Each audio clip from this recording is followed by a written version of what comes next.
Aujourd'hui, nous recevons Roger Bégoc. C'est l'histoire d'un gamin de milieu modeste qui a su repousser ses propres limites. Après un double diplôme, Centrale Sciences Po, un virage atypique, le secteur du BTP. À seulement 26 ans, il se retrouve à la tête d'une filiale d'Eiffage en Île-de-France, mais son ambition est ailleurs. Il veut découvrir l'international, ce qu'il fera chez Vinci. Épris de liberté, il finit par tout plaquer pour racheter une entreprise. Il s'associe à 50-50 pour la développer, ce que tous les conseillers jugeaient alors suicidaire. Le résultat, un développement robuste et une création de valeur tangible. Dans cet épisode, Roger nous livre son regard sur l'intuition, la gestion du risque et l'art de capter les signaux faibles. Roger Bégoc est avec nous.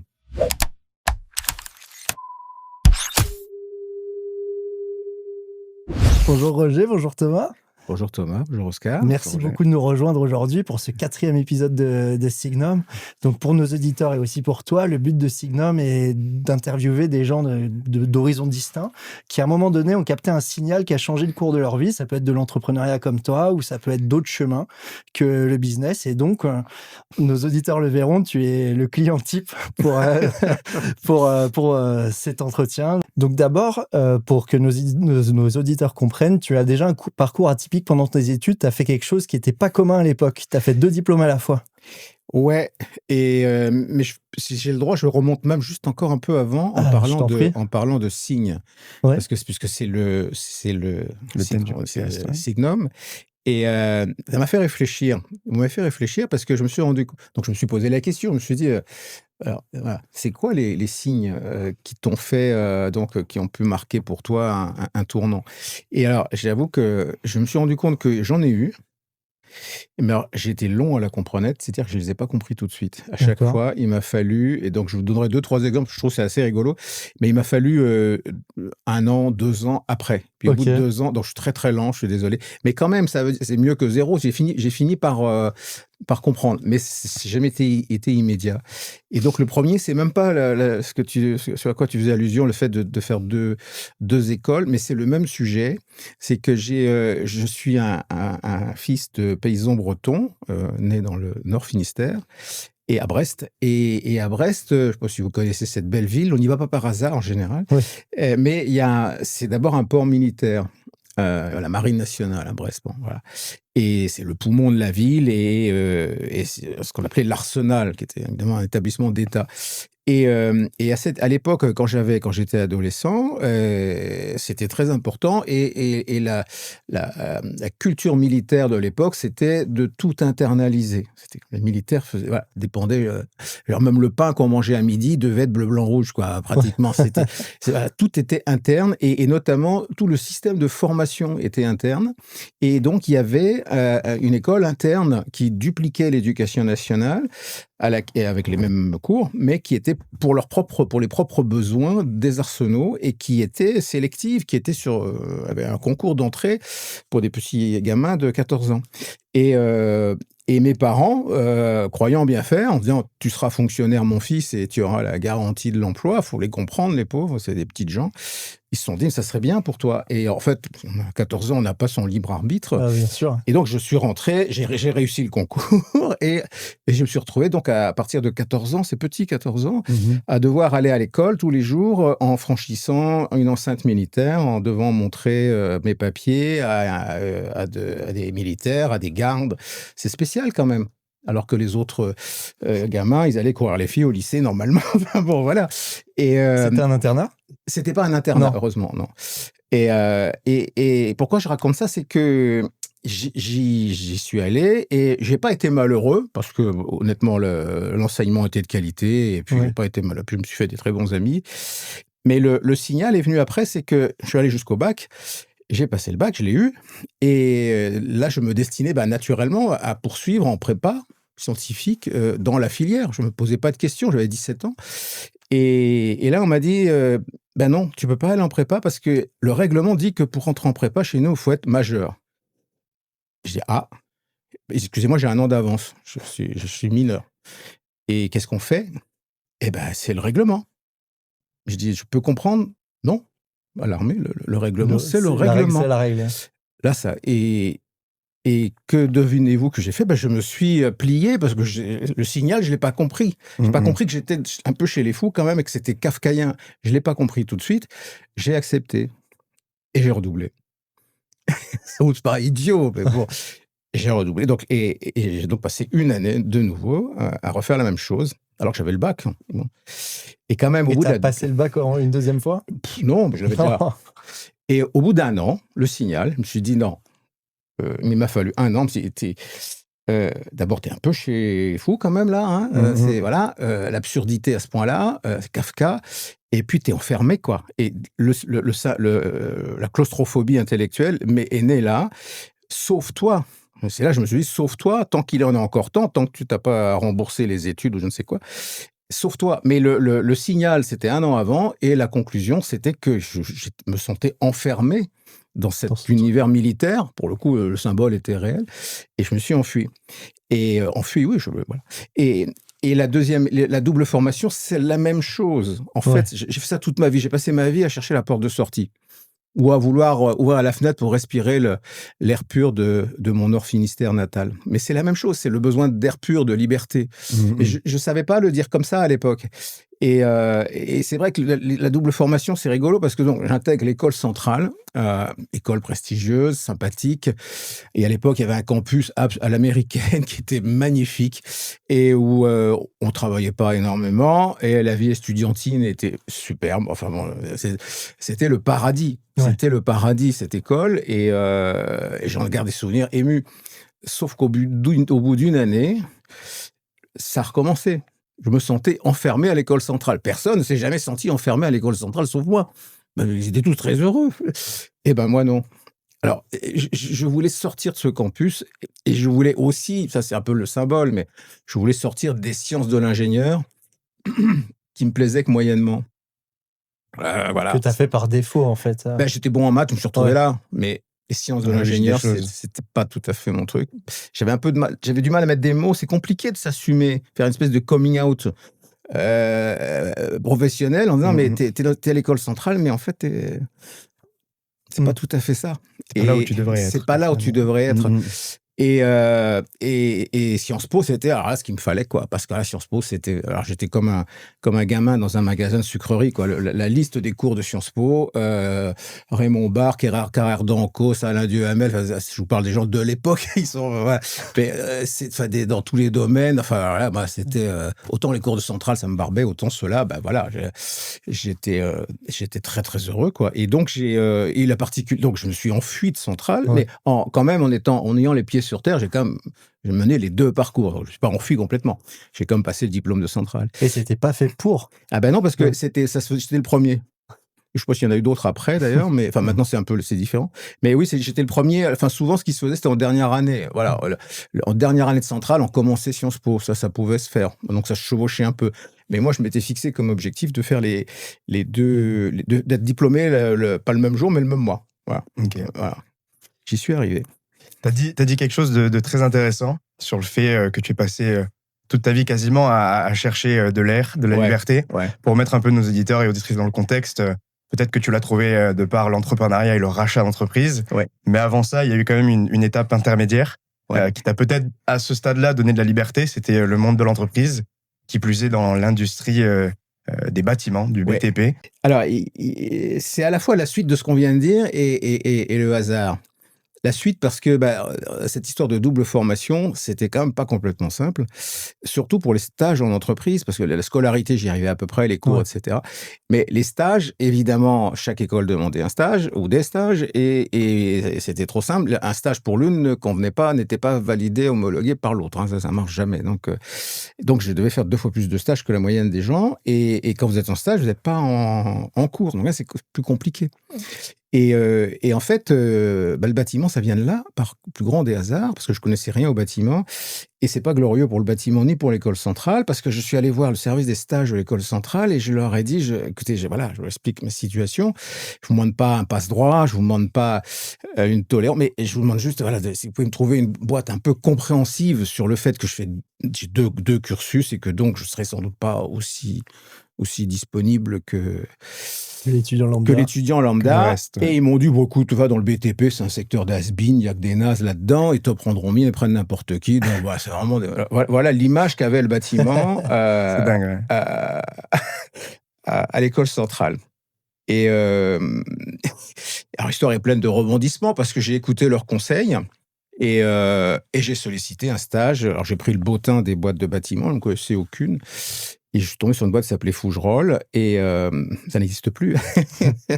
et on me dit, bah oui, écoute, bon, stagiaire, c'est un peu du tout venant, hein, évidemment. Et on me dit, bah voilà, oui, bah il y a un type chez nous qui oui, il a sans doute un stage à te proposer. Bah, je dis très bien, donc je vais voir ce type, il s'en souvient pas aujourd'hui, c'est rigolo. Je peux citer son nom parce qu'il s'appelle Xavier Huillard, c'est le président de Vinci aujourd'hui. Et ce type, donc, à l'époque, il est un peu plus vieux que moi, mais pas tant que ça. Honnêtement, il est jeune, il a 30 ans à l'époque. Et il me propose un stage, effectivement. Et là, il me dit, par contre, il faut décider tout de suite. Et là, d'abord, je me souviens de ce que m'avait dit à l'école centrale, qu'il y avait des has-beens et des gens pas très doués. Là, je le trouve un garçon brillantissime, avec un charisme de malade. Et je me dis, bah non, c'est tout l'inverse. Et je me suis dit, par contre, dans le stage un peu cool où je peux potasser le soir mais poli, je sens qu'avec lui, ça va pas le faire. Donc, j'avais une seconde pour me décider. J'ai refusé son stage. Et alors lui, ça ne l'a pas gêné. Il s'en fichait, il a trouvé un autre stagiaire. Et moi, j'ai fini par trouver un stage plus conforme à mon besoin. Mais j'ai réussi à faire un stage chez Fougerolles. Et j'ai découvert le monde du bâtiment. Et j'ai regardé vos podcasts précédents, et un des interlocuteurs a eu la même image, donc je la reprends. J'ai découvert donc je reprends ces mots pratiquement, j'ai découvert qu'un chantier, c'est comme un bateau. Sur le bateau, une fois qu'il a pris la mer avec ses passagers, le seul maître à bord après Dieu, c'est le capitaine, qui a pour mission d'amener le bateau à bon port, là où il faut, sans couler. Mais pendant la traversée, tout le monde lui fout la paix.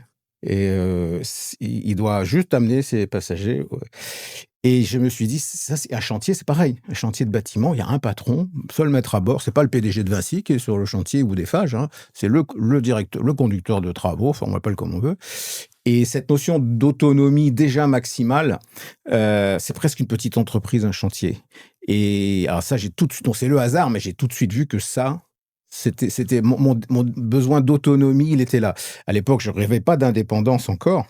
Mais déjà l'autonomie, oui. Et donc je me voyais à l'inverse, pas du tout dans des organisations matricielles à 3 dimensions où les gars, où les gens, mes collègues, mes copains de promo étaient responsables d'un petit truc, d'un machin, d'un process. Ça, c'est pas du tout mon truc. Un chantier avec un casque sur la tête, 3 grues qui tournent, des bottes aux pieds et 3 équipes. J'ai trouvé que c'était génial. C'était comme un coq en boîte. J'étais comme un coq en boîte et on voit le bâtiment monter. Enfin bon, voilà. Et donc, je suis tombé là-dedans par hasard, avec cette histoire de difficulté à trouver un stage. Et j'ai là, pour le coup, tout de suite compris que c'était pour moi. Et petit détail quand même aussi, les stages étant finis, etc., j'ai candidaté chez Fougerolles, et qui était comme déjà une grosse boîte, c'est Eiffage aujourd'hui, mais... Et c'est pas un hasard, ça. Et je n'étais qu'un jeune ingénieur qui cherchait un premier job. J'ai été reçu par le président, qui par définition ne me connaissait pas. Ça veut dire qu'il recevait tous les jeunes ingénieurs qui recrutaient. Voilà. Et le président s'appelait Jean-François Roverato, qui a été aussi un mentor pour moi, un monsieur magnifique, et qui avait aussi un charisme extraordinaire. Donc je me suis dit, j'ai vu le numéro 2, le numéro 1, et on m'a dit que c'était des gens pas terribles, des gens extraordinaires. Donc je suis tombé amoureux de ces gens-là, et voilà. Je les ai suivis longtemps avant de les quitter, mais effectivement, je les ai suivis longtemps. Donc, chez Eiffage d'abord et chez Vinci après, puisque Huillard était devenu un des dirigeants de Vinci. Mais ces deux groupes-là sont très proches. Il y en a un qui est plus gros que l'autre, mais c'est... voilà, ils ont même aujourd'hui encore, ils ont des évolutions très parallèles. Tu dis avoir trouvé l'autonomie, justement, sur ces projets-là, les voir se bâtir. Ouais. Est-ce qu'il y a eu un moment peut-être où justement l'autonomie ne t'a plus suffi Et t'as voulu chercher autre chose, justement, dans ton parcours? Ouais, je l'ai pas compris comme ça. Là, c'est pareil, c'est encore un signe. Ouais. Et le signe, c'était pas celui-là. Le signe, là aussi, j'ai entendu le même signe c'est pour ça que c'est assez marrant, dans un podcast précédent. Le signe, c'est que donc moi aussi, après une carrière plutôt sans être extraordinaire, enfin, T'étais en Europe de l'Est. Non, c'était avant, c'était même encore avant. C'était au début de Vinci. En gros, tout m'avait réussi, faut dire les choses. Voilà, j'étais pas, voilà, enfin, ça marchait bien, quoi. J'avais pas connu l'échec et j'arrivais chez Vinci, etc. Et là, je connais pas l'échec, mais je me fais quasiment dégager, moi aussi. Voilà. Après, j'avais moins de 40 ans. J'étais pas loin des 40 ans, quand même. Et le signe, donc ça, c'est le signe, il est là.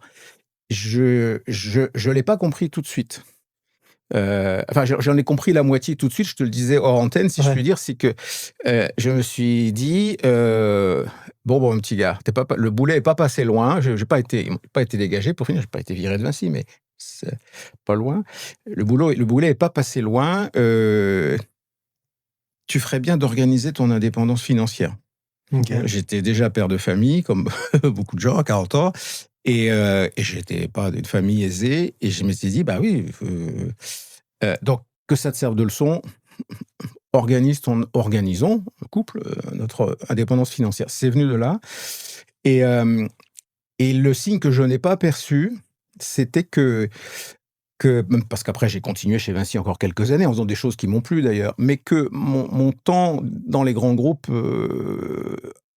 ma période grand groupe approchait de la fin.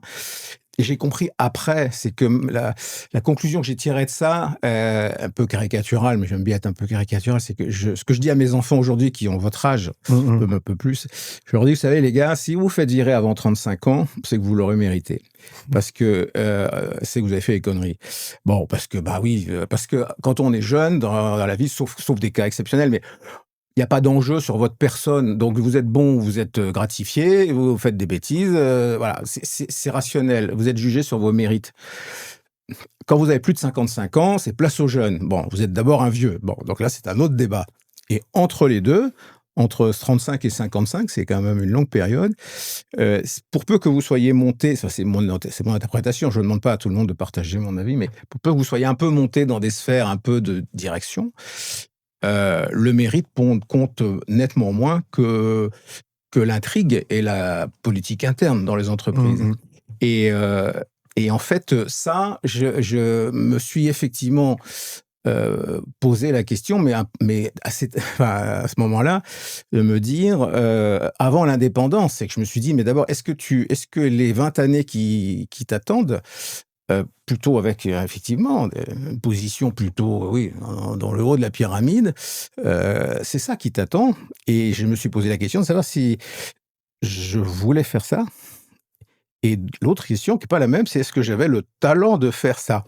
Et à ces deux questions, j'ai fini en me faisant aider par un coach, là aussi, comme ce que j'ai entendu dans un podcast précédent. J'ai eu aussi, moi, besoin d'un coach. Je n'étais pas capable de le décider tout seul. Mais j'ai répondu à cette double question. Non, je ne veux pas faire ça. Et même si je voulais, je ne serais pas bon. Je n'y arriverais pas. Donc la sortie. Après, j'ai un peu théorisé en disant, bah oui, en fait, tu voulais l'indépendance.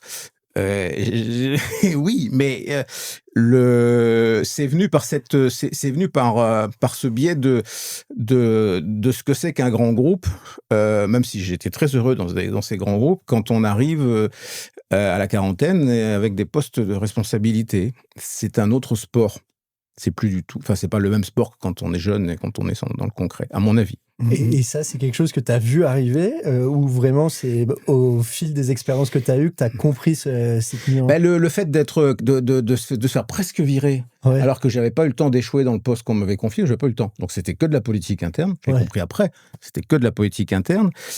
J'aurais pu échouer, mais j'ai pas eu le temps, honnêtement. Donc j'ai compris que c'était pas le critère, quoi. C'était vraiment cet élément. C'était pas le sujet que je réussisse ou pas.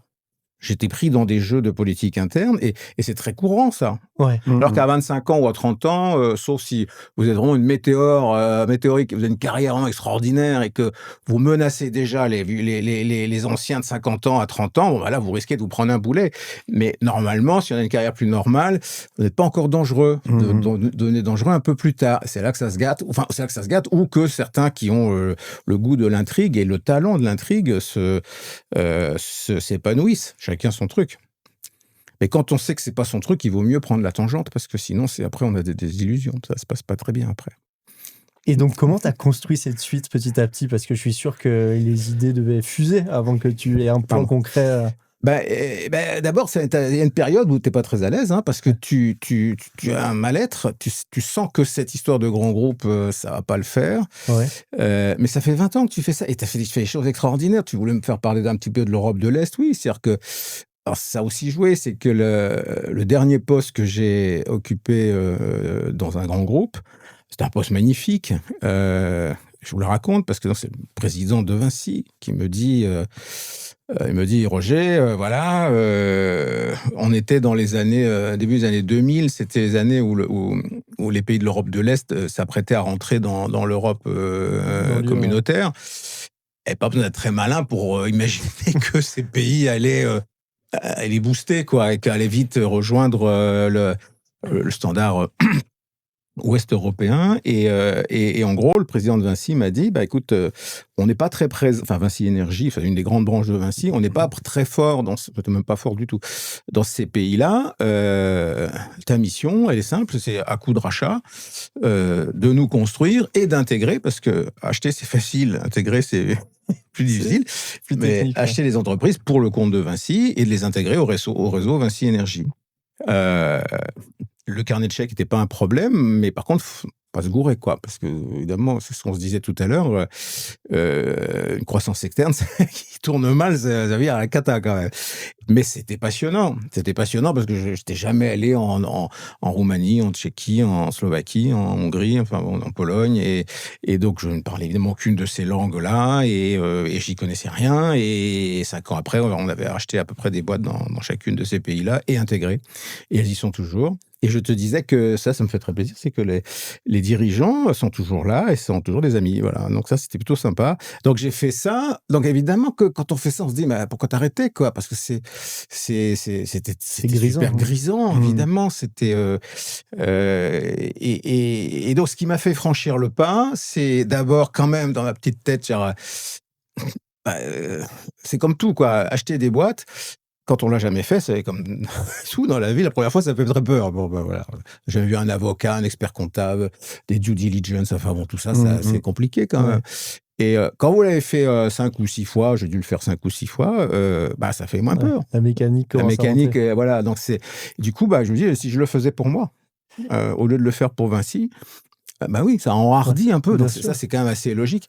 Et puis le petit révélateur, comme quoi c'est des grandes choses et des grands principes et des petits révélateurs, c'est que, comme vous l'avez compris, je suis un peu un romantique, j'avais besoin d'admirer mes patrons, j'ai eu la chance d'avoir des très grands patrons magnifiques, enfin bon, que j'ai admirés.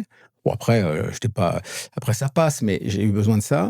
Mais j'étais très sensible au charisme de mes patrons, ou au non-charisme. Et donc trop sensible au fait d'avoir de mauvais patrons. J'en ai eu très peu, j'ai eu de la chance, mais à un moment donné chez Vinci, on m'a donné une buse comme patron, mais vraiment une espèce de buse finie, quoi. Vraiment, et ça, je l'ai très, très, très, très mal vécu. Et honnêtement, c'est peut-être ça, comme quoi c'est le détail, parce que ce patron, il a disparu, tout le monde s'en fiche aujourd'hui. Mais le déclencheur, c'était effectivement, ça, je ne peux pas supporter. Toujours pas, d'ailleurs. On me met un patron, maintenant, il n'y a plus de question d'avoir de patron, mais voilà, un mauvais patron, beaucoup, beaucoup de mal. C'est ce qui s'est passé. Et ça, plus l'envie de racheter pour moi, je me suis dit, bon. Et le fait que je voyais que, voilà, dans un groupe, même aussi sympathique que Vinci, que j'adore, qui est un très beau groupe, et non, c'est pas pour moi. Donc, c'était quoi tes motivations derrière le fait de vouloir le faire pour toi? Parce que mine de rien, c'est quand même plus risqué. Oui, mais d'abord, comme je suis un lent à la comprenette, entre ce moment-là et le moment où j'avais pris un boulet, j'avais commencé à me constituer un patrimoine. Okay. Ouais. Je n'étais pas richissime, mais ça flottait. Le bateau flottait sans Sans tanguer. sans tanguer. Voilà, financièrement, ça change la vie, hein. Ouais. Ça change l'approche. Donc, ça ne veut pas dire que, évidemment, si j'avais coulé, ça m'aurait quand même un peu fait mal. Mais voilà, j'étais pas à la rue. j'étais pas à la rue. Ok. Voilà. Donc ça, c'est important. Parce que j'avais famille à nourrir quand même. Et puis, comme je l'ai dit, ça n'était pas une décision simple. J'ai eu besoin d'un coach. J'ai eu besoin d'un coach pour m'aider pour un truc simple, en fait. J'avais envie, voilà, il faut suivre ses envies. Mais la question que je me suis posée, et je crois que c'est vraiment la question qu'il faut se poser, si j'ai un conseil à donner à des gens jeunes ou moins jeunes, c'est qui veulent racheter, qui veulent créer leur boîte ou racheter, c'est en étant dans des structures ailleurs avant, enfin bon, grand groupe ou pas grand groupe ou start-up, peu importe, tu veux créer ta boîte ou racheter une boîte pour de bonnes raisons ou pour de moins bonnes raisons, des raisons moins avouables. Ça, c'est la question qu'il faut se poser. Et pour ça, j'ai eu besoin du coach, parce qu'il y a plein de mauvaises raisons de racheter une boîte. Comme quoi? Je veux être riche. Je veux gagner de la thune. Enfin, bon, je veux gagner de l'argent. Je veux plus de patron. Ouais. Plus de patron, c'est pas plus de contraintes. On ne voit pas à ma juste valeur. Voilà, qui est très très grande, évidemment. Je suis un génie incompris. Je suis pas reconnu dans l'entreprise. Je suis un génie, toutes ces raisons-là. Et beaucoup de gens cèdent à ça. Et en fait, c'est le dépit, tout simplement. Ça veut dire que les gens se disent, je vais être tout seul. Je vais montrer à la terre entière ce que je vaux parce qu'on me reconnaît pas là où je suis. Ça, faut faire attention, hein. Ouais, c'est voilà, ça c'est le dépit, c'est pas un bon driver. Par contre, si c'est un vrai projet, voilà, il faut y aller, bien sûr. Mais j'avais du mal à le décider tout seul, ça, donc je me suis fait aider, ouais. Et puis bon, voilà, j'ai fini par franchir le pas. Mais voilà, avec la bénédiction du président de Vinci qui m'a dit vas-y mon gars, vas-y. Et en plus, t'es pas parti dans un terrain inconnu parce que justement chez Vinci, t'as développé une méthodologie de rachat qui est assez unique que t'as appliquée dans le reste de ta carrière. Ouais. En fait, elle n'est pas unique parce qu'elle n'est pas très compliquée. Hein. Elle n'est pas compliquée, mais pas commune. Alors, oui, peut-être. Mais c'est lié un petit peu à la nature des activités de Vinci. Ça peut pas s'appliquer à toutes les activités. Le bâtiment, c'est du service, c'est des hommes. Donc, voilà. Je peux pas non plus généraliser mon expérience à tous les secteurs d'activité. Mais effectivement, j'ai compris que chez Vinci, je l'ai appliqué après, on rachète une boîte pour ce qu'elle est. Pour les hommes, d'ailleurs, essentiellement. Pour ses clients, un peu, quand même, ses marchés. Mais d'abord pour ces hommes. Et donc, c'est qu'on les aime, les hommes. Sinon, s'ils nous plaisent pas, il faut juste qu'on les achète pas, c'est tout. C'est pas une obligation. Mais à partir du moment où on les a achetés, il faut, avant de changer quelque chose, avant de tout changer, il faut peut-être regarder d'abord. Et il faut se dire que la boîte, elle a vécu avant nous. Et se mettre un peu aussi à la place des gens qui sont rachetés, parce que ceux qui sont rachetés, ils voient arriver, que ce soit vous ou un grand groupe, ils se disent, ils gambergent évidemment, c'est extrêmement stressant de dire on a été racheté par, ils vont nous manger tout cru, ou ils vont, voilà, et donc il faut rassurer les gens d'abord. Il faut d'abord les rassurer, leur dire mais attendez, on vous a racheté pour ce que vous êtes, on vous aime, et on va faites comme si on n'était pas là. Faites comme si on n'était pas là. Par contre, on va vous observer, bien sûr. On n'est pas non plus reine d'Angleterre. C'est pas le genre de la maison, ou roi d'Angleterre maintenant, pardon. Mais voilà, c'est pas le genre de la maison, bien sûr. Mais d'abord, on regarde. Et le seul truc qu'on va là pour le coup vous imposer, c'est la façon de compter. C'est le reporting, c'est le RP. Ouais. Ça, par contre, transparence, rigueur, consolidation, oui, voilà. Donc, mais on va vous donner un ERP, pas un truc pénible. On va vous donner un ERP pour vous. On va le traduire dans votre langue, quand c'est à l'étranger. C'est un outil pour vous. Et vous allez voir, il est vachement bien cet outil. Et il est fait pour vous. Il est fait pour des gars comme vous. Il n'est pas fait pour des centraliens ou des polytechniciens. Il est fait pour des braves gars de chantier. Vous allez voir, ça va vous aider. Et c'est tout bête. C'est pas plus compliqué que de gérer votre budget familial. Parce que quand vous êtes à la maison, vous dépensez pas l'argent que vous n'avez pas. Si vous voulez partir en vacances, vous économisez. Enfin, vous essayez. Voilà. Votre budget familial, un chantier, c'est pas beaucoup plus compliqué. C'est vrai en plus.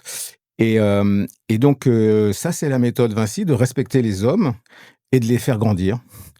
Par contre, avec des règles de transparence. Oui, évidemment. Voilà. Et donc, effectivement appliquer ça quand j'ai racheté mes entreprises. Comment s'est passée ta recherche d'abord? C'est le plus compliqué. Ouais. C'est le plus compliqué parce que il y a beaucoup d'acquéreurs potentiels et peu de cibles. Ouais. Donc ça c'est frustrant, ça peut être long, on peut connaître des échecs. C'est terrible. Enfin, c'est dur. Surtout la première. Après, quand c'est du build-up, bon. T'as déjà ça, ton équipe. Ouais. Ça t'avait pris combien de temps entre justement le moment où tu t'es dit je le fais et la signature justement? C'est rentrer dans les détails. Ça m'a pris du temps parce que pour vous raconter l'anecdote, mais c'est ça aussi la vie. Je suis allé jusqu'à une semaine du closing avec un entrepreneur qui s'est dédié une semaine avant. Ok. C'est pas agréable. Ouais, c'est courant, mais ça fait mal. Hein.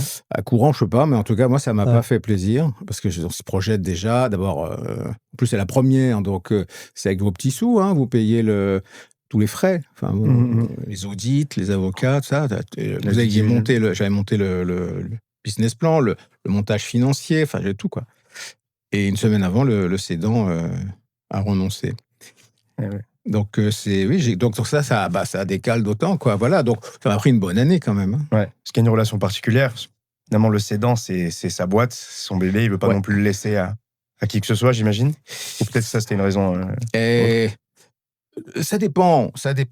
Dans son cas, le gars, c'était tout bête, c'est qu'il avait peur de mourir. Il avait déjà presque 70 ans. Et il n'était pas désagréable, mais bon, il m'a dit, écoute, tous mes copains qui ont vendu, en fait, ils sont morts d'une crise cardiaque 6 mois après, donc je vais rester. Ouais. Ok. Quasiment de la superstition. Ouais, voilà. Non, il a fini par transmettre à un de ses fils. Ok, d'accord. On peut pas lui en vouloir. Si, un petit peu quand même. Non, quand même. Quand même pas là pour. Mais oui, alors, le cédant, enfin des petites boîtes, là je vous parle des petites boîtes, je n'ai pas racheté des grosses boîtes, j'ai racheté des petites boîtes. Bah, ça dépend. Les motivations des cédants, il y a de tout. Hein, mais oui, puis j'ai été cédant moi-même, donc oui, il y a des cédants qui ne veulent pas vendre à n'importe qui. Et ça a été le cas de la première cible que j'ai pour le coup conclue, où là c'est situation inverse, c'était un dirigeant avec lequel je suis toujours... c'est dans lequel je suis toujours lié. J'ai toujours gardé des bons liens avec tous les gens que j'ai rachetés, que ce soit chez Vinci ou moi-même. C'est plutôt sympa, ça. Et ce dirigeant, qui était une petite boîte, effectivement, il avait signé une LOI avec quelqu'un, avec un groupe, avec d'autres. Et dans l'affaire, lui, donc il est allé jusqu'à la LOI signée. Et pareil. Et dans la phase il a fait comme dans la phase de mise au point, etc. Il s'est rendu compte que les valeurs du repreneur n'étaient pas tout à fait les siennes. Ok. Et il a cassé le deal. Et il a dit, non, je peux pas. Je peux pas pour mes collaborateurs. Le montant du chèque était le même que celui que je proposais, en gros. Mais pour mes collaborateurs, je peux pas les mettre là. C'est pas ma culture. Et donc, il a arrêté, ce qui n'a pas plu, évidemment, aux repreneurs. Et du coup, on a fait affaire très simplement, et ça a été ma première acquisition, parce qu'on avait effectivement les mêmes valeurs. Et 20 ans après, on est toujours copains. Et tu avais dupliqué ce modèle de l'ERP bien sûr. Ouais. J'ai fait le modèle... il a un nom, il a un petit nom chez Vinci, il s'appelle Quartz. Quartz. Okay. Quartz, la transparence de gestion. Okay. Quartz. Alors, tous les Vinci Boys vous parleront d'énergie, vous parleront de Quartz. Et ben moi, j'ai fait Quartz pour les nuls, j'ai appelé ça comme ça, Quartz pour les nuls. Donc, je fais un Quartz hyper simplifié, évidemment, pas l'armada de Vinci, mais avec des principes qui sont simples, qui sont des principes de grand-mère. Et donc j'ai fait cet ERP et je l'ai imposé à tous mes rachats, oui, bien sûr, j'ai fait pareil. Oui. Et suite à ça, tu allais très vite, le second rachat n'a pas tardé. L'année d'après, oui. L'année d'après. Oui, mais parce qu'entre-temps, il y a eu une rencontre. Exactement. Parce que les hommes sont contradictoires, et moi comme les autres, c'est que quand vous rachetez, vous avez 2 minutes de bonheur intense. Les 2 premières minutes seulement. Parce que, comme on vient de le dire, la phase de recherche, etc., ça, avec des hauts, des bas, etc., pénible, ça a été pénible, ça a été long, il y a eu bref. Et le jour du closing, c'est la joie quand même. Bon, on débouche une bonne bouteille. C'est l'avocat qui paye la bouteille, normalement. Paye la bouteille de champagne, c'est partie des bonnes mœurs. Et vous avez un petit moment de joie intense parce que vous y êtes arrivé. Vous n'avez plus de patron, vous avez votre boîte. Ah, c'est votre joujou, quoi. Et vous êtes le seul maître à bord. Enfin, vous êtes le vrai patron. C'est génial. Ça dure quelques minutes. Et tout de suite après, vous dites, ah bah oui, mais je suis quand même tout seul, là, du coup, pour le coup. Alors, faut savoir ce qu'on veut, mais c'est comme ça. Et tout de suite après, on se sent hyper seul. Ouais. Et on peut échanger sur ces problèmes avec personne. Personne. Surtout pas dans la boîte, évidemment. Mais Surtout pas même, les collaborateurs. Ouais. Surtout pas les collaborateurs, mais même à l'extérieur, vos histoires... Vos amis. Non, ça 5 minutes. 5 minutes. Bah non, c'est normal. Et donc, vous êtes tout seul. Et donc, la solitude du patron de PME, c'est un vrai sujet. Et qui est contradictoire, parce qu'en général, il est aussi content d'être tout seul. Mais en même temps, mais bon, voilà, on n'est jamais content. Ouais. Et donc moi, j'ai très vite ressenti ça, sans jamais regretter ce que j'avais fait. Jamais. Mais j'ai senti que, ouais. Et puis, moi, j'ai racheté une petite boîte parce que je voulais le pouvoir. Et donc, j'ai compté jusqu'à 50. 0,01. Ça, je sais faire. Je sais pas faire grand-chose, mais compter jusqu'à 50,01 plutôt que 49, je sais faire. Bref, le pouvoir, le contrôle du capital. Et donc, quand vous commencez,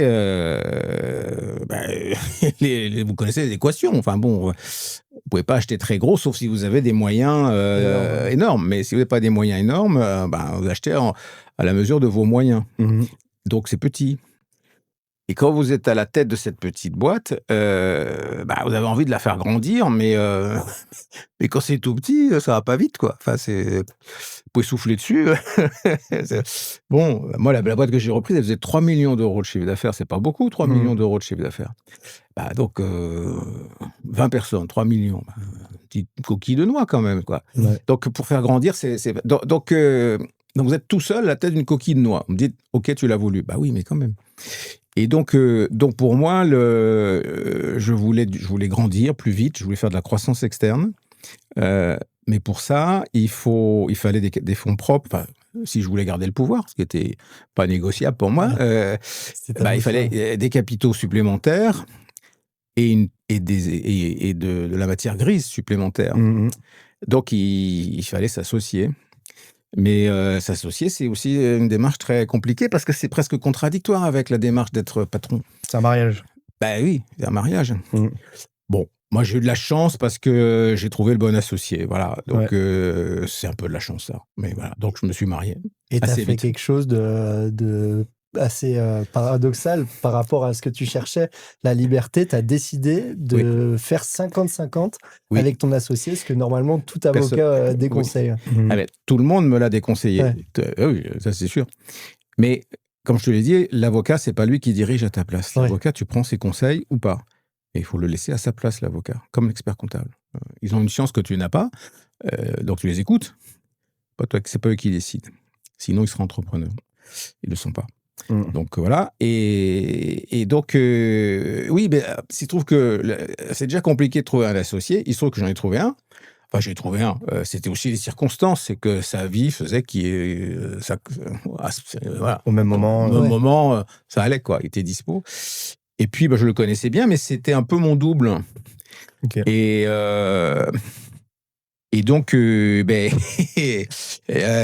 je n'imaginais pas qu'il puisse être mon patron, mais lui non plus. Et donc, c'était égalité ou pas. C'était égalité ou pas. Et pour lui aussi, quand même. C'était pas. Alors moi, j'étais à l'origine. J'avais un espèce de petit privilège d'antériorité, mais bon, d'une année. Donc la question était la même pour les deux, quelque part, parce que pour lui aussi, de s'engager, 50-50, lui aussi, tout le monde lui avait déconseillé. Et on l'a fait quand même. On a bien réfléchi quand même. Et on s'est dit, voilà. On s'est dit, on le fait à 50-50, donc contre l'avis de tout le monde. Et mais on s'est dit quand même, on ne pourra pas dire qu'on ne nous aura pas prévenu, quoi. Et oui, quand même. Et donc on a, ça c'est pas mal parce que on a été amené tout de suite à cause de ça à mettre en place à réfléchir à la gouvernance du groupe. gouvernance donc dissociée du management. Voilà. Et avec des formules, comité de surveillance, comité stratégique, on appelle ça comme on veut, mais bref, d'avoir des gens non exécutifs, pas forcément avec du pouvoir au sens pouvoir, pas actionnaire, mais qui sont statutaires quand même, qui sont importants et qui sont là pour accompagner les dirigeants, donc nous les deux, et éventuellement, en cas de conflit, non pas trancher à notre place, mais aider à résoudre le conflit. Okay, ouais. Voilà. Et ça, c'est ça, on s'était dit, voilà, on peut pas se mettre dans cette situation de conflit potentiel et ne pas avoir ça. Donc, on a fait ça. Et ça nous a pas servi à ça parce qu'on n'a pas eu de conflit. Donc, mais ce comité stratégique nous a servi à plein de choses. Donc, c'est une bonne chose. Et c'est peut-être qu'on aura l'occasion d'en parler. À mon tour, je fais partie maintenant de cette gouvernance-là parce que je la trouve pertinente. Mais voilà, donc on a fait ça et là, c'était pour moi, là j'avais fromage et dessert, quoi, parce que j'étais quand même patron. Et j'avais un copain, un compagnon, c'est un copain bien sûr, mais j'avais un compagnon de joie et de peine. Et là, ça c'est bien. Peut-être un peu plus de capital aussi, du coup. Et puis, exactement le double. 50, donc le double de munitions. Ah oui, ça compte. Donc l'année d'après, on a pu racheter une autre boîte. Et puis l'année d'après, encore une. Voilà. Est-ce que quand vous êtes allés voir des banques tous les deux, ça a été un problème quand les banquiers ont vu que vous étiez à 50-50, ils se sont dit, oula, c'est pas solide? C'était pas ça le problème. Il faut se méfier des banquiers. Il faut se méfier des banquiers, même si maintenant je travaille beaucoup avec une banque particulière, mais elle est un peu spéciale, c'est la BPI. Avant les banquiers, il faut... ce que j'avais compris avant même la première acquisition, pour en revenir à ça, c'est que j'avais, entre guillemets, sans être prétentieux, un peu appris à acheter des entreprises chez Vinci. Sauf que chez Vinci, il n'y avait pas de problème de financement. Il suffisait que si j'avais l'accord du président, l'argent tombait le lendemain. La trésor, c'était pas un sujet. Quand c'est vos petits sous, c'est pas pareil. Et donc, j'ai découvert très vite que je ne savais pas parler aux banques. Et il faut savoir parler aux banques, que c'est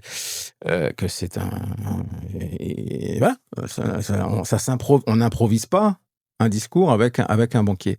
Et donc, j'ai compris qu'il fallait se faire aider. Et donc, j'ai pris un conseil, un ancien banquier, qui était un ami aussi, donc j'avais confiance. Et, la confiance, c'est super important. Oui, c'est super important. J'ai un ancien banquier qui avait monté son cabinet de conseil et qui m'a accompagné et qui m'a amené qui a essayé de m'apprivoiser un peu pour que je puisse avoir un discours constructif avec les banquiers, mais il a fait l'intermédiaire au bon sens du terme. Et voilà, donc il a fait une espèce d'avocat vis-à-vis des banquiers parce qu'il était banquier lui-même. Un ancien banquier. Et c'est très, très important, ça. Donc moi, pour des repreneurs ou des créateurs, je leur conseillerais pas d'éviter, c'est une dépense, évidemment, ça coûte, mais je pense que c'est utile, sauf si vous avez vraiment la fibre, mais il faut comprendre comment fonctionnent les banques, presque de l'intérieur. Il faut quelqu'un pour le traduire. Ouais. Tu faisais quelles erreurs, typiquement, avant ce conseil? Quelles erreurs? D'abord, j'étais trop cash. Ouais. Trop, il faut les séduire. Il faut l'être, mais pas trop. Okay. Parce qu'en plus, les banquiers ont un défaut. S'ils m'écoutent, tant pis, ils vont. Mais bon, c'est comme ça. je les trouve moutonniers. Ok. C'est-à-dire qu'ils raisonnent tous de la même façon, positivement ou négativement. Et c'est un petit problème parce que, alors c'est vrai que le réflexe d'un banquier vis-à-vis qui est un réflexe normal vis-à-vis d'un entrepreneur, c'est de réduire le risque. Ouais. En divisant, en faisant un pool bancaire. Ils sont rarement tout seuls. Mais donc ça, on comprend ça. Oui, ça me paraît illogique quelque part. Parce que c'est risqué de financer un entrepreneur, personne physique ou une petite boîte. Évidemment que c'est risqué. Mais du coup, ils sont plusieurs, les banquiers, et ils se bourrent un peu le mou mutuellement. C'est-à-dire que quand il y en a un qui a peur, il transmet sa peur aux autres. Okay. Voilà. Et ils n'ont aucun sens de la confidentialité. Tout ce que vous dites à un banquier, c'est la place publique, même s'il vous dit le contraire. Voilà. Donc ça, moi, ça me gênait un peu. Mais c'est comme ça. Il faut savoir que c'est comme ça, donc il faut faire avec. Voilà. Sachant et l'autre point que j'avais découvert, alors maintenant évidemment c'est un petit peu mon quotidien, mais c'est que le banquier, il divise aussi le risque en se contre-garantissant avec la BPI, dont c'est la fonction, donc c'est très bien. Mais du coup, en fait, il n'en prend pas de risque, le banquier. Bon, il faut comprendre qu'il n'en prend pas. Alors que vous pensez qu'il en prend. En fait, il n'en prend pas. Et c'est la BPI qui le prend. Et qui vous le fait payer. Donc, c'est un jeu qu'il faut quand même comprendre. Et pour ça, c'est bien d'avoir un intermédiaire. Et donc, à 2, vous avez racheté combien d'entreprises ? En tout, notre aventure a duré 10 ans. Alors ça, c'était pas linéaire, mais on a racheté une petite dizaine. En gros, ça fait une par an. Ça s'est pas passé comme ça, mais en moyenne, ça fait ça. C'est énorme comme rythme. Non, parce que c'était des petites. On a racheté des petites. On a racheté des plus grosses, mais on a racheté des petites. Donc non, c'est pas énorme. Est-ce que tu voyais ça comme un jeu ? Oui. Ouais. Comme comme un. Oui, mais un jeu. Enfin, c'est un jeu grisant. C'est un jeu de conquête. Ouais. C'est risque. C'est risque. Oui, je sais pas, je vais conquérir le monde, le risque, mais bien sûr qu'il y a un peu de ça. C'est super grisant. C'est quand même mieux que de rendre compte, faire du reporting à un patron in English. J'ai rien contre. Mais bien sûr que c'est grisant de se dire je vais attaquer ça, on va racheter ça, c'est la conquête de l'Ouest. Ah oui, c'est très très grisant. Et même des fois. Dans ce rachat, tu as gardé la même méthodologie ou parfois tu es allé à la barre Ah si, alors j'ai fait ça aussi. Ouais. Oui, parce qu'on devient opportuniste. Il faut être opportuniste. Alors à la barre, oui, j'ai racheté 2 entreprises à la barre. Ça, c'est en termes de risque. Oui, c'est un sport de riche. Ouais. Et il faut accepter il faut savoir qu'on peut perdre tout. Donc faut pas commencer par ça. Ah, c'est sûr. Je ne conseillerais jamais de commencer par racheter une boîte à la barre. Ça, c'est pas une bonne idée. Mais après, là aussi, il faut être bien accompagné par des avocats spécialisés. Ouais. C'est un monde à part. C'est pas le monde normal. C'est un monde à part qui a ses règles. Il faut les comprendre. Je ne porterai pas de jugement de valeur, mais faut en tout cas comprendre comment ça marche. Ouais. Donc, il faut des gens qui vous initient, qui vous disent comment ça marche. Et en tout cas, dans mon cas, c'est probablement les plus belles opérations que j'ai faites. Parce que tu connaissais les boîtes avant ? Surtout quand tu les payes pas, c'est quand même plus facile. C'est quand même ça. Et je les connaissais, les boîtes, avant. Oui, tu as raison. Bon, ça aide. Tu as raison, ça aide. Mais surtout, oui, donc ça a été de très belles opérations. Et sur ces boîtes-là, tu récupères tout, seulement les actifs, les employés. C'était quel contexte, justement oui, parce que ça, c'est très réglementé. Ouais. Donc, tu fais pas ce que tu veux. Mais oui, mais il y a des règles. Tu récupères pas forcément tout. C'est une logique très spéciale. C'est une logique on brade. On brade les actifs d'une entreprise. Donc, on attache presque plus d'importance aux photocopieurs qu'aux hommes ou aux véhicules. On vous donne des listes de photocopieurs. Il faut des photocopieurs, mais des listes de véhicules, tout ce qui est concret, ça apparaît beaucoup dans les dossiers. Mais ce qui est l'essentiel des boîtes, il n'y a rien.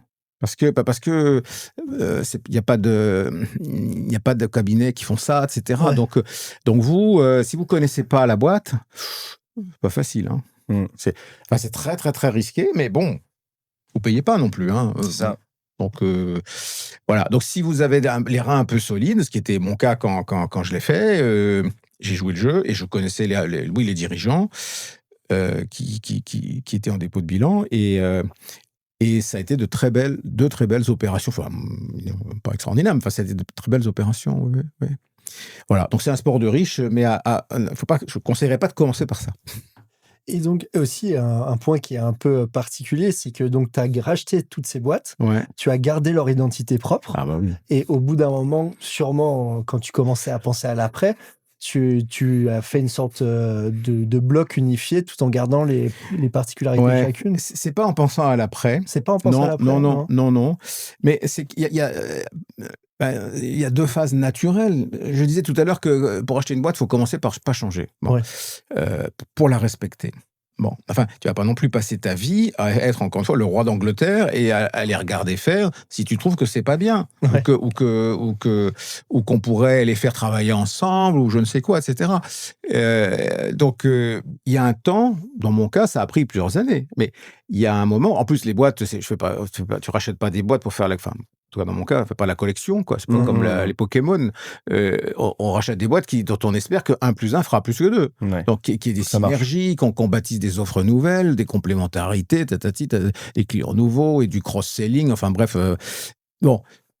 Tout ça, par contre, c'est pas immédiat et c'est pas inné. Hein. 2 boîtes sont rachetées au début, elles se regardent en chien de faïence. Donc, faut de la salive hein, pour que ça fonctionne. Il faut des années, en fait, à mon avis. Enfin, sauf à le faire brutalement, et dans ce cas-là, ça marche pas. Ouais. Mais donc, Parler dans de mon bruit cas, plutôt. dans mon cas, au bout de quelques années, bah oui, on avait à peu près réussi à faire en sorte que les gens travaillent ensemble, mais ils étaient toujours, ne serait-ce que éclatés géographiquement, parce qu'elles étaient à des endroits, on les avait laissés là où elles étaient. Ouais. Donc, le fait de, au bout d'un certain temps, les mettre dans les mêmes locaux, bah, c'est pas idiot quand même. C'est pas idiot. Et oui, effectivement, j'ai fait une entorse à mes principes. J'ai fini par changer leur nom, leur logo, leur siège. Oui, j'ai fini par tout changer, pour finir.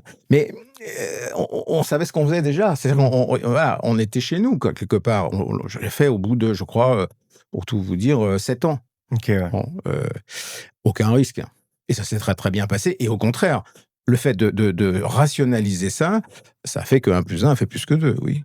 Alors que si je l'avais fait au début, je l'aurais fait à l'aveugle. Et j'aurais cassé de la vaisselle. Ouais. Et j'aurais perdu des collaborateurs. Et on rachète beaucoup les boîtes pour les collaborateurs. C'est tellement compliqué de recruter que, bah oui. Bien sûr, ouais. Bah oui. Donc voilà, oui, donc il y a un temps pour tout. Donc c'était pas forcément en pensant pour habiller la mariée. C'était pas ça. C'était pas l'idée. Même si on sait qu'un entrepreneur sait qu'il n'est pas éternel. Hein, et que donc, effectivement, il pense à... Pense à la suite. Il pense à la suite, Pense à la suite, ouais. bien sûr. Donc, ce qui est le plus important pour toi, et on l'a vu tout au long de l'entretien, c'est quand même ce contact humain, cette confiance. Ouais. Quand tu rachètes une boîte, tu la rachètes pour les hommes. Ouais. Euh, Enfin, dans mon cas, dans le bâtiment. dans oui. le bâtiment. Ouais, après, Donc, pas- comment est-ce que tu avais la même méthodologie quand tu arrivais, tu rencontrais les employés ou Alors, quand tu arrives, tu rencontres les employés après. Hein, après le rachat, pas bien avant. sûr. Ça, bien sûr. Ouais. Bah, déjà, pas avant.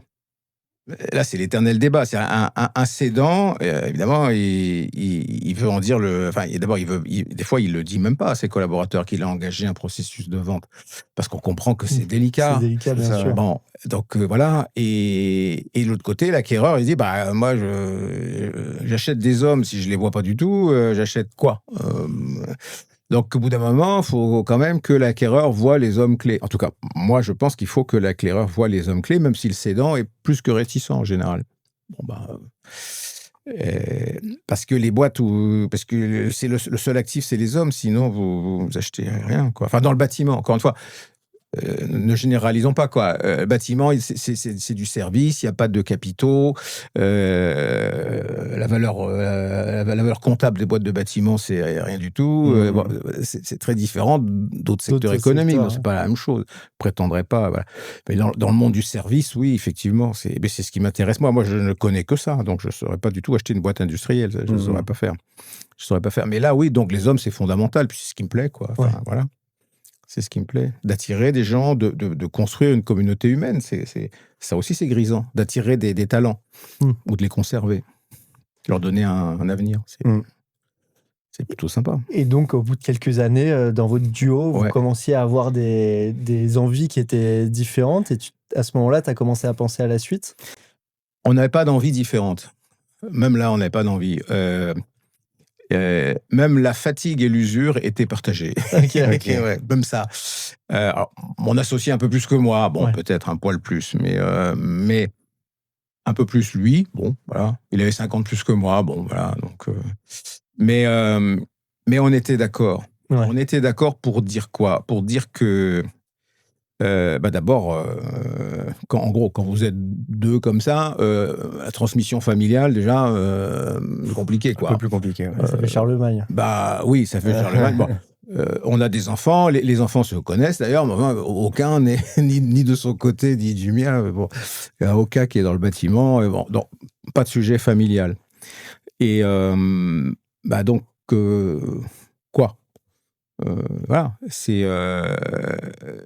on voulait pas finir à 80 ans gâteux ou presque, non, en faisant la croissance de trop, ça n'a pas de sens, quoi. Voilà, je trouve que pour nous, ça n'avait pas de sens. Et puis, on était un peu fatigués, hein, parce que il y a du stress quand même. Hein. Voilà, faut pas croire que. Je pense que vous ne le croyez pas, mais l'entrepreneuriat, c'est magnifique, mais ça vient avec des coûts. Ça use. Ouais, Ça use. piste noire, ouais. Ça use, c'est du stress. Il y a quand même 10 mauvaises nouvelles pour une bonne dans la journée de l'entrepreneur. Il faut pouvoir les encaisser quand même. C'est pas le monde du oui-oui. Hein. C'est pas du tout ça. Et je dis ça parce que aujourd'hui, c'est une image magnifique. L'entrepreneuriat, faut quand même se rendre compte dans quoi on s'engage. C'est pas le nirvana, quoi. C'est pas le nirvana. Ça a gagné sa noblesse, mais la réalité, c'est qu'effectivement, c'est aussi beaucoup de sacrifices. Ouais. Enfin, sacrifice, je dirais pas ça. Franchement, j'ai pas eu le sentiment de faire des sacrifices. Non, okay. J'ai rien sacrifié. Non, honnêtement, non. J'étais ravi de faire ça. Mais c'est usant. En tout cas, moi, ça m'a usé. Et mon associé aussi, honnêtement. Et donc, quand on a 5 ans d'écart, quand il a eu 60 ans, j'en avais 55, on était d'accord pour dire que c'est bon, basta. Mais basta, et on avait quelques centaines de collaborateurs qui nous avaient suivis quand même, tous, presque. Qu'on avait racheté, qu'on avait convaincu de rester, qu'on avait attiré, qu'on avait fait grandir. Bon. Pas parfait, hein. Nous non plus, on n'était pas parfaits, mais eux non plus. Mais bon, c'était une communauté humaine et il y avait un attachement, il y a encore maintenant, aujourd'hui, un attachement fort. Donc, on savait bien qu'il fallait leur donner un avenir au-delà de nous-mêmes, tout simplement. Okay. Ça, voilà. Et ça, on ne voulait pas les mettre entre n'importe quelle main. Voilà. Donc, on a fait attention à ça. Mais oui, on les a vendus. Ce qui est un moment toujours très émouvant, pas bien ressenti, évidemment, par les dirigeants, par les collaborateurs. Bah, oui, ils ont un sentiment d'abandon. Et donc, là, dans ce contexte-là, vous avez attendu, justement, que ce soit officiel ou progressivement pour leur dire. Ça a été annoncé pour le dire, justement. Bah, d'abord, c'est des décisions que tu prends avec le repreneur. Ouais. Déjà, c'est un peu de la cogestion, à ce moment-là, parce que, oui, on décide ensemble. Alors, le repreneur, il est intelligent, il est respectueux, il sait que une minute avant le closing, il n'y a pas de closing. Hein, donc, une minute avant, il n'est pas chez lui. Ouais. Et s'il commence à se comporter comme s'il était chez lui alors qu'il n'est pas chez lui, ça se passe mal. Donc, il fait attention à ça. Mais n'empêche, oui, cette transition, on en parle ensemble. On en parle ensemble avec le repreneur. C'est quand même mieux de choisir un repreneur que vous connaissez déjà et dont vous partagez les grands principes, ce qui a été notre cas. Donc, on a fait évidemment un appel d'offres. On a fait comme tout le monde. Hein. On a fait appel au marché. On s'est compté. On avait une idée de notre valorisation. Bon, mais c'était pas le seul driver, quoi. Et finalement, d'ailleurs, les offres étaient, pour la faire courte, à peu près comparables. On n'a pas eu non plus à refuser d'offres mirobolantes. Non, ça s'est pas produit.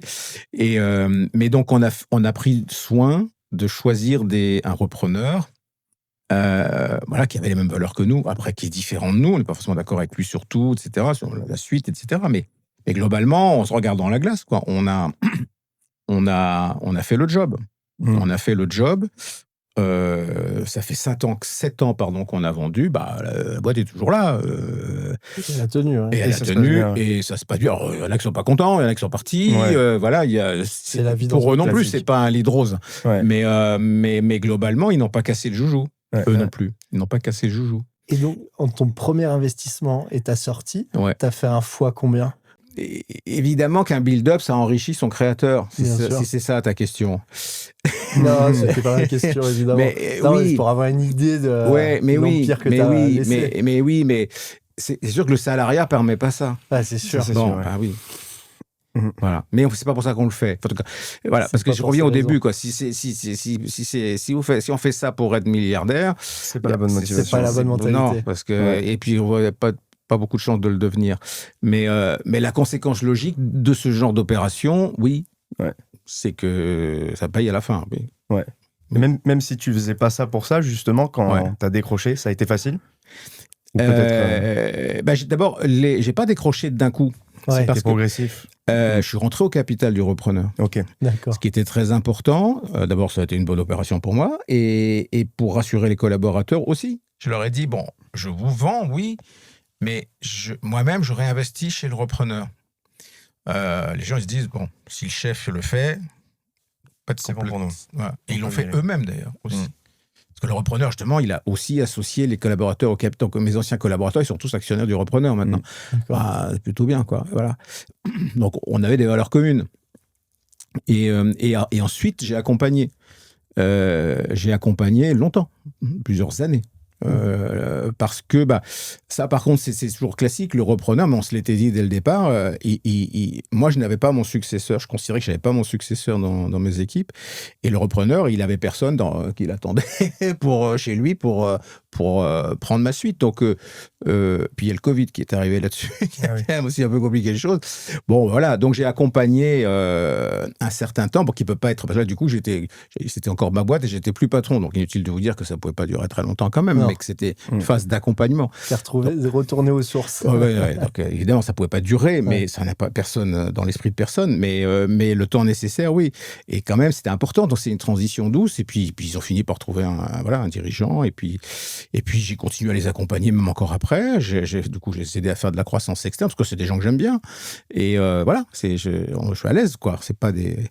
Et puis au bout d'un moment, quand même, aussi, même là, je trouvais que j'avais besoin d'ouvrir la fenêtre. Donc même avec eux, pourtant c'est des gens adorables, oui, j'ai cherché la porte de sortie quand même. Donc j'ai fini par les quitter aussi. Mais bon, c'est moi, ça. Voilà. Il faut pas qu'ils m'en veuillent, comme ça. Donc voilà, donc je suis parti. Mais par contre, ça t'a appris que t'aimais cette idée d'accompagner, et c'est ce que t'as fait par la suite. Ouais. Alors, oui, après, après, c'est vraiment autre chose, c'est vraiment la fin de mon parcours. J'ai adoré être entrepreneur. Ouais. Bon, enfin, je sais pas, ça va se sentir un peu, mais j'ai adoré ça. Et j'en ai bavé quand même. Aussi. Et donc, aujourd'hui, j'ai pas d'enjeu. Donc, si je peux rendre un peu à cette profession d'entrepreneur, c'est souvent des gens du bâtiment, mais pas que, mais enfin, c'est vrai, des gens du bâtiment. Si je peux leur rendre un peu de tout le bonheur que j'ai eu, ça c'est avec grand plaisir. Si je peux les aider, sans être me sentir supérieur en quoi que ce soit, c'est pas du tout ça. Non, bien sûr. Mais je sais ce qu'ils vivent. Et la solitude, oui, je suis passé par là. Donc et ils n'ont pas besoin que je leur dise ce qu'ils doivent faire parce qu'ils sont patrons. Donc un patron, il ne veut pas qu'on décide à sa place. Même pas moi, évidemment. C'est pas parce que j'ai des cheveux blancs. Non, il veut pas. Donc c'est pas ça le registre. C'est pas que je leur dise ce qu'ils doivent faire. Ils savent très bien ce qu'ils doivent faire. Enfin, ils savent très bien. Ils veulent en tout cas complètement décider et garder la maîtrise. Mais avoir quelqu'un qui a un peu de bouteille, qui est passé par là et échanger, ça les intéresse. À condition que je reste à ma place. Ce qui me va très bien. Et puisque justement, quand je dis reste à ma place, oui, et notamment, je ne veux pas du tout être business angel, par exemple. Ok. Absolument pas. T'as pas envie de t'investir Je ne veux pas. Ouais. Parce que pour moi, je ne critique pas les gens qui le font. Il y a plein de gens qui le font, c'est très répandu quand même. Bien sûr, ouais. Bon, ça ne m'intéresse pas du tout. Autant je suis d'accord d'aider les entreprises, je ne vais pas mettre un euro. Je ne veux pas cette relation de subordination. Quand tu mets... moi, je sais, j'ai eu des gens à mon capital, tu ne les traites pas comme... ils sont à ton capital quand même. C'est une relation quand même, une forme de subordination. Ouais. Même s'ils sont très minoritaires. En général, les business angels, ils sont minoritaires. Oui, mais quand tu es dirigeant, vis-à-vis du business angel, tout minoritaire qu'il est, c'est pas la même chose que s'il a mis de l'argent chez toi. C'est pas la même chose que s'il était simple conseiller. Ça... Il y a des comptes à rendre. Dans ce sens-là. Donc, Et donc, moi, je veux pas de ça. Ouais. Enfin, moi, je veux pas de ça. Je ne fais pas la leçon aux autres, mais moi, je veux pas de ça. Et donc, je n'investis dans aucune entreprise à laquelle je travaille, que ce soit en tant que conseil ou administrateur indépendant, surtout pas. Mais on me le demande pas, d'ailleurs. Est-ce qu'il faut écouter les avis en tant qu'entrepreneur ? Ah oui. Ou est-ce que les contextes et les paramétrages sont tellement différents d'une situation à une autre ? Il faut écouter, mais décider en ayant écouté, mais pas en suivant forcément ce qu'on vous dit. Ouais. C'est pas pareil. Si j'avais écouté, j'aurais pas fait 50-50. J'aurais pas, voilà, il y a tas de trucs que j'aurais pas fait si j'avais écouté les conseils qu'on me donnait. Mais faut pas non plus faire la sourde oreille à tout. Parce que d'abord, c'est arrogant, c'est super, c'est prétentieux. Bien sûr qu'on a besoin de conseils, mais il faut pas être inféodé aux autres, quoi. Et l'entrepreneur, il veut pas être inféodé. Il veut garder son libre arbitre. Sinon, il n'est pas entrepreneur. Donc, voilà. Donc, c'est cette relation-là. Et c'est vrai que c'est plus facile entre un ex-entrepreneur comme moi et l'entrepreneur, parce que voilà, j'en suis, quoi. Ouais. Je suis pas un consultant qui a jamais été entrepreneur. Ou le business angel qui ne l'a jamais été non plus. Ah bah, il y a des business angels qui l'ont été, hein, aussi. Il y a des tas de business angels qui ont été entrepreneurs. Mais il y en a qui ne l'ont pas été, oui, effectivement. Non, mais je jette la pierre à personne. Mais voilà, donc, en tout cas, moi, la relation qui me plaît aujourd'hui, c'est celle-là. Donc, quand je travaille, je suis payé, hein, c'est pas la question, c'est normal, je ne travaille pas non plus gratuitement. Mais j'investis pas. Je veux pas de cette relation-là. Voilà, je m'intéresse pas. Et puis, j'ai pas besoin en plus. Donc, voilà. Avec Thomas, on a une question souvent qui arrive vers la fin de notre échange. C'est déjà la fin, je me rends pas compte. Ça passe assez vite. Si tu te voyais là à 20 ans, commencer ta carrière, commencer ton double cursus à Sciences Po et à Centrale, qu'est-ce que tu te dirais? Je n'ai pas posé cette question-là. Si je me voyais maintenant, c'est ça? Si tu étais en face de toi et que tu avais la possibilité de te poser une question à toi-même, justement, à ce stade-là de ta vie. Je sais pas, j'ai du mal à répondre. Là, vous me prenez de court. C'est le but, c'est le but. Quand on a votre âge, d'abord, dans votre âge, je trouve que je sais pas que je cherche la tangente, mais peut-être je cherche encore à ouvrir la fenêtre. Il n'y a pas que la vie privée, il n'y a pas que la vie professionnelle quand on a votre âge. Il y a la vie d'homme, tout simplement. Et quand on a 25 ans, on construit sa vie privée, sa vie d'homme. Donc, moi, à 25 ans, c'était au moins aussi. Et pourtant, Dieu sait si je parlais de boulot tout le temps et ça gavait ma compagne, déjà à l'époque, mais quand même, je construisais aussi ma vie d'homme, ça va avec. Ouais. Donc, à l'époque, c'était aussi quand même aussi important donc, et à l'époque, moi, ça m'allait bien de quoi? D'abord, d'avoir la liberté, qu'on me foute la paix, voilà. Ouais. La liberté, le grand air, voilà. Ça, c'était pas négociable. Construire ma vie privée. Parce que sans vie privée, c'est terrible, quoi. Enfin, bon, c'est quoi un homme qui n'a pas de vie privée, qui n'aime pas, qui n'a pas d'amis, c'est horrible. Donc, c'est quand même très important. Et Dieu sait si j'étais passionné de boulot. Et c'est vrai qu'au boulot, quand j'étais très jeune, donc, ce qui faisait rire tout le monde, c'était j'étais béat d'admiration devant les personnes que je vous ai citées. Mais j'étais béat, d'abord, je ne le regrette pas, parce que c'était des gens qui étaient admirables, vraiment. Et donc, je ne suis pas tombé amoureux de fake. Ce n'étaient pas des fakes, c'était des vrais. Et donc, je gavais tout le monde parce que les autres disaient « Mais c'est quoi ce truc d'être amoureux de son patron? C'est ridicule. » Et je dis « J'ai le droit, après tout. Je ne fais de mal à personne en étant amoureux de mon patron. » Et donc, j'en étais conscient. Ça faisait rire les autres. Mais ça m'allait bien comme ça. Ouais. Et puis, j'étais heureux comme ça. Et j'avais besoin de ça. Et puis ça m'a passé. Voilà, je sais pas du tout. Et du coup, je les aime toujours, mais différemment. Mais voilà, ça m'a passé parce que je suis devenu grand, quoi, un peu. J'ai grandi, je suis devenu moi-même. Voilà, j'ai plus besoin de ça. Bon, mais quand j'avais 25 ans, en fait, voilà, ça allait bien. J'étais bon. J'étais sur tes rails. Les rails, je savais pas. En tout cas, je savais pas que j'allais devenir entrepreneur. Si c'est ça ta question, je savais pas. Peut-être une dernière anecdote que j'ai pas citée pour dire à quel point je savais pas. Je me souviens très bien, 2 ans avant que je devienne entrepreneur, donc j'étais chez Vinci et j'avais un collègue qui n'était pas intime, enfin bon, qui était quelqu'un d'assez, un collègue comme un plein, quoi, voilà, qui avait un rôle même âge que moi, enfin bon, et qui, mais justement, comme on n'était pas intime, on se racontait pas forcément nos vies, et donc il me le dit pas, mais j'apprends que il a démissionné de Vinci. Et je dis, bah bon, il est parti chez un concurrent, je ne sais quoi. Et on me dit, bah non, il a racheté une PME. Et je m'entends encore me dire, quelle drôle d'idée. Et déjà, c'est bizarre. Ça m'avait pas du tout traversé l'esprit. Je me suis dit, bah, du coup, j'étais allé lui demander qu'est-ce qui t'a pris, c'est une lubie, c'est quoi, etc. Et donc, il m'a expliqué. Et c'était bon. Puis moi, je passais à autre chose. Mais c'était 2 ans avant que je rachète moi-même. Donc, comme quoi, bon, bah oui, c'est la vie, quoi. C'était pas pensé avant. Donc, mais je me suis pas du tout dit, tu seras entrepreneur, mon gars, plus tard. Et surtout que j'avais pas de modèle. Parce que les mentors dont je vous parle, c'était des mentors inaccessibles. C'était des mentors, je pouvais les admirer, mais je pouvais pas me mettre à leur niveau. Toujours pas d'ailleurs. Donc, je pouvais pas me comparer à eux. C'était l'espèce d'étoile polaire, là. Ouais. C'était le soleil. Donc, mais c'était pas des gens avec lesquels je pouvais me mesurer. C'était au-dessus. Et donc, j'avais pas de modèle entrepreneurial. J'en avais pas, et donc je me posais pas la question, je vivais quand même. Voilà, donc c'était pas... Il y a beaucoup de jeunes, je pense que ce sera peut-être cette dernière question-là, qui justement calculent toute leur trajectoire, toute leur carrière. Est-ce que tu dirais plutôt qu'il faut laisser le hasard faire et prendre les opportunités qui viennent? Mais c'est pas la même chose. Prendre les opportunités, oui, il faut être opportuniste. Bon. Et prendre ses risques, le cas échéant.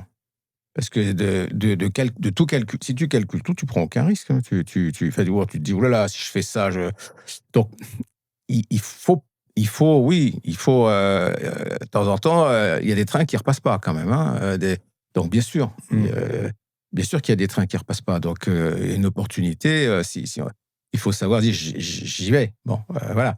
Bon voilà. Maintenant, calculer, donc tout calculer, non, mais il faut pas quand même non plus se laisser porter et se dire non, je verrai bien plus tard, je me laisse porter par les événements. Okay. Non, non, parce que ça, t'arrives à 50 ans, ça peut te jouer des tours, quoi. T'as pas vu venir les choses, et donc calculer n'est pas le bon mot, mais il faut essayer de bien se connaître. Donc il faut essayer de, enfin, ce que j'appellerais, c'est un peu, je voudrais pas paraître arrogant, mais il faut atteindre une forme de maturité, quoi, quand même. Ouais. Et faut se laisser le temps. Ouais. Et la maturité, c'est très variable. Il y a des gens qui sont jamais mûrs, et d'autres qui le sont à 25 ans. Bon, on n'est pas égaux de ce point de vue-là. Mais c'est bien pour sa sérénité intérieure de savoir, oui, où on va, ce qu'on attend de la vie. Par exemple, ce que je vous disais sur la politique interne des grands groupes, il vaut mieux en être conscient. Quoi, parce que si quand on le découvre et qu'on n'est pas conscient, c'est à ses dépens, c'est un peu tard. Voilà, c'est quand on l'a pas vu, quoi. Mais tout calculer, la vie est pas drôle. Et puis non plus tout calculer, c'est vain, parce que t'y arrives pas. Hein. C'est ça, c'est une mission impossible. Bah non, t'y arrives pas à tout calculer. Ouais, on est français, on n'est pas allemand. Non, même les Allemands, les choses ne se passent jamais comme tu les as prévues. Comme c'est prévu, c'est ça. Jamais. Ouais. Je peux pas. Donc, au bout d'un moment, même et dans n'importe quel secteur, je pense que faire des plans à 10 ans, c'est des plans sur la comète, quoi. Donc, tout calculer, non. Rien réfléchir du tout, non plus. Trouver l'entre-deux à chaque fois. Voilà. C'est qu'il y a un beau juste milieu. Et puis, surtout dialoguer, comme vous le faites là, ou parler de ces choses-là entre vous, avec d'autres, se nourrir des autres et échanger, tout simplement, le dialogue. Ça, c'est quand même ça, quoi. Après, vous prenez vos décisions et vos risques.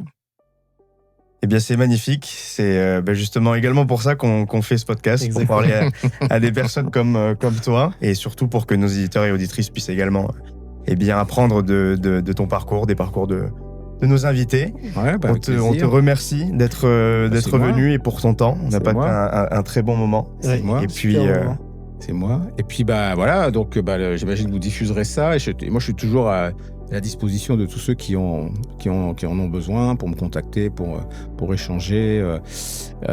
J'aime les histoires d'entrepreneurs, évidemment. Donc, voilà, ça me passionnera toujours. Donc, super. Vive l'entrepreneuriat. Vive l'entrepreneuriat, et on fera en sorte d'en avoir d'autres avec sur plaisir. la plateforme. Avec plaisir.